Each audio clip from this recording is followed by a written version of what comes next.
Polio is back in the news again. Over 2 years ago on the podcast, we talked about a serious polio threat in the New York area when one person developed paralytic polio and wastewater detected the virus in several adjoining and nearby counties.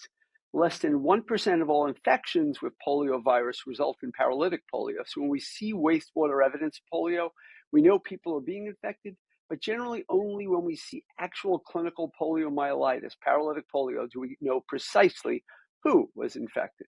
So that outbreak extinguished itself without more harm, good news, but throughout the world, we have continued to see vaccine-related, vaccine-derived polio outbreaks, which is one of the main reasons why richer nations, including our own, have shifted to a different vaccine, an inactivated polio vaccine, and we talked about this earlier.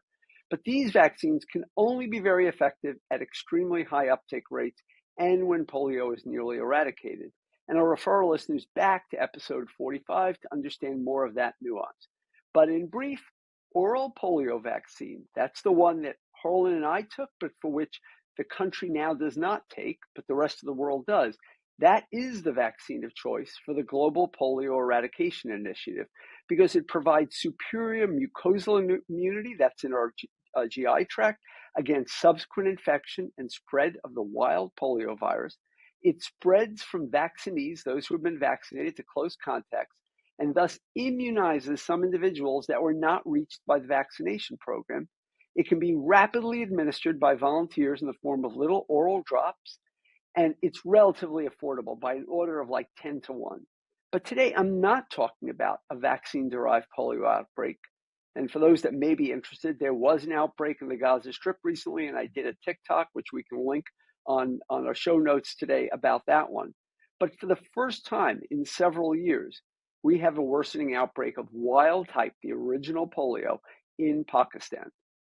Wild type polio has been on the cusp of eradication except for one major region in the world, that being Pakistan and Afghanistan. But even here, there has been enormous progress with fewer than 24 cases for several years running. But even that progress is being partially undone now. In Islamabad, the capital of Pakistan, where over 1 million people live, a single case has been detected, and wastewater detection has been there and in many other regions in Pakistan right now. In Afghanistan, many more cases are circulating, including vaccine-related cases. So both wild-type and vaccine-related cases can be eradicated through high penetration of vaccination, but that's where the problem begins. There are many reasons why the people of Pakistan have seen declining rates of immunization, but one of them relates to the U.S. government's effort to find Osama bin Laden. They were using a fake vaccination program to identify bin Laden's location. And in 2014, the U.S. government acknowledged this and promised not to do this again, but the damage was done. There are obviously many more reasons for individuals to become skeptical, but this one really stings.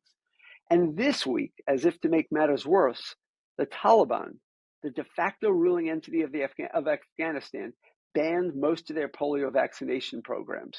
This, too, is a very concerning move.